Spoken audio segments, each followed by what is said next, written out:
65 rudal jelajah Rusia hujani Ukraina dalam sehari.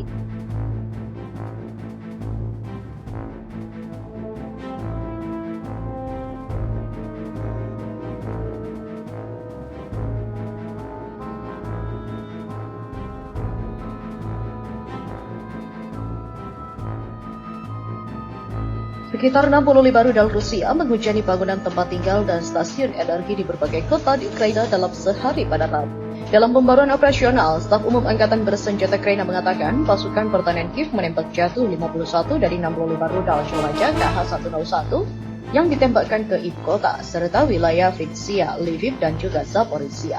Pada siang hari, penjajah Rusia melakukan serangan besar-besaran pada objek infrastruktur energi Ukraina, kata Staf Umum Angkatan Bersenjata Ukraina seperti dikutip dari Newsweek.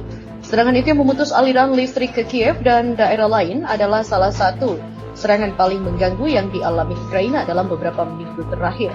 Kirilo Timoshenko, wakil kepala kantor kepresidenan Ukraina, mengkonfirmasi serangan terhadap fasilitas infrastruktur penting di beberapa wilayah energi atom. Perusahaan tenaga nuklir nasional Ukraina juga melaporkan bahwa pembangkit listrik tenaga nuklir atau PLTN Zaporizhia, PLTN terbesar di Eropa, memasuki mode pemadaman total di tengah penembakan Rusia. Pihak berwenang di Ukraina juga mengatakan bahwa salah satu rudal Rusia menghantam bangkai bersalin, membunuh seorang anak laki-laki yang baru lahir dan melukai ibunya di kota Vilnius. Musuh sekali lagi memutuskan untuk mencoba mencapai dengan teror dan membunuh apa yang tidak dapat ia capai selama 9 bulan dan tidak akan dapat dicapai, kata Presiden Volodymyr Zelensky. Sebaliknya, dia hanya akan diminta pertanggungjawaban atas semua kejahatan yang dia bawa ke negara kita. Dalam update-nya, anggota parlemen Ukraina, Lesia Vasilenko, mengklaim bahwa serangan itu menewaskan total 7 orang, sementara itu sebanyak 34 orang juga terluka. Kapan mereka akan kehabisan senjata, pemasok dan fasilitator perdagangan teknologi militer dengan Moskow harus diberi sanksi lebih keras. Rusia juga menyerang Ukraina sejak 24 Februari, hingga kini belum ada tanda gencatan senjata keduanya. Ibu kota Ukraina, Kiev, kini dalam mode siaga. Pejabat kota itu mengaku tidak akan lengah dari kemungkinan serangan Rusia, walaupun Rusia sudah menarik mundur pasukan dari Kiev. Sejak April, Kremlin melancarkan serangan rudal awal pekan lalu, di mana sejumlah objek di Kiev rusak berat karena itu. Pelatihan serius juga sedang berlangsung. Persiapan garis pertahanan pelatihan pasukan yang akan tetap ada di Kiev dan sekitar kota, kata Menteri Dalam Negeri Ukraina Denis Monarsky dikutip dari AFP. Hingga kini memang belum ada tanda serangan berbahaya lagi dari Rusia yang menargetkan Kiev. Konsentrasi pasukan pun tak terlihat di dekat perbatasan Belarusia, negara sekutu Moskow dan dekat Kiev. Tetapi kami memahami bahwa skenario apapun mungkin terjadi besok, demikian tegasnya. Sementara itu, pertempuran brutal masif terjadi di Severodonetsk dan ini akan menentukan apakah Donbas, Ukraina Timur akan jatuh ke Rusia atau pertahankan Ukraina. Rusia sendiri juga merubah strategi serangan dari Kiev ke Donbas, di mana separatis yang didukungnya juga memegang kendali sejak 2014, upaya memisahkan diri dari Ukraina dan memang kencang di wilayah ini. Dan ini adalah pertempuran yang sangat brutal, sangat sulit, dan mungkin salah satu yang paling sulit sepanjang perang ini. Demikian kata Presiden Ukraina Volodymyr Zelensky dalam sebuah pernyataan video di Reuters. Severodonetsk juga tetap menjadi epicentrum pertempuran di Donbas. Sebagian besar di situlah nasib Donbas diputuskan.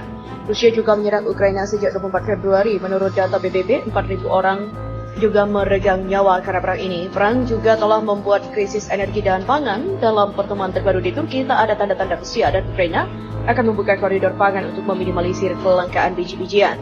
Rusia adalah lumbung energi Eropa, sementara Ukraina adalah lumbung pangan benua itu. Rudal baru Rusia juga kembali menyerang ibu kota Ukraina, Kiev, pada Kamis waktu setempat. Sirine serangan udara juga bahkan berburu dari tengah malam hingga pagi hari. Media dan pejabat setempat juga melaporkan pihak berwenang mendesak warga untuk mencari perlindungan. Gubernur setempat juga menyebutnya teror. Rusia meneror wilayah Kiev sepanjang malam, kata Gubernur Regional Kiev Alexei Kuleba di saluran Telegram resminya. Penyelamat dan juga semua layanan darurat ada di tempat kejadian. Pemandangan api dan juga konsekuensi dari dampaknya pun sedang berlangsung.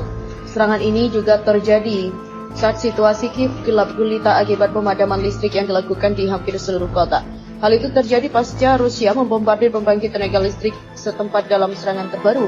Sejak 10 Oktober, wilayah Ukraina menghadapi pengurangan 30% dalam kapasitas pembangkit listrik. Hingga Rabu, banyak infrastruktur energi Ukraina yang masih dinonaktifkan. Di Kiev, pemerintah juga sudah meminta warga bersiap akan pemadaman mendadak beberapa waktu, di mana beberapa warga juga meninggalkan peralatan darurat di lift yang berisi air, makanan ringan, senter, dan juga kebutuhan dasar lainnya jika seseorang terjebak lift saat listrik padam. Bukan hanya Kiev, serangan udara juga terdengar di Zaporizhia, kota di mana pembangkit listrik tenaga nuklir Rusia berada. Wali kota Anatoly Kurtev juga melaporkan bahwa pasukan Rusia menyerang kota selatan dan juga menyebabkan kebakaran. Sementara itu, media pemerintah Rusia juga mengklaim bahwa Ukraina telah membuat roket tiruan untuk menyebarkan bom kotor di dekat pembangkit listrik tenaga nuklir Chernobyl. AS dan sekutunya juga sebelumnya telah membantah tuduhan itu.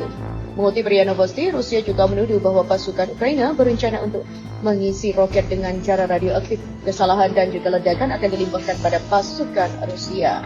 Sementara itu,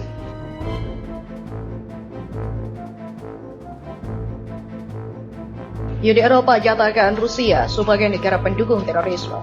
Parlemen Eropa meloloskan resolusi yang menyatakan Rusia sebagai negara sponsor atau negara pendukung terorisme, merujuk pada serangan militer Rusia terhadap sasaran-sasaran sipil, seperti infrastruktur energi, rumah sakit, sekolah, dan tempat penampungan yang jelas melanggar hukum internasional.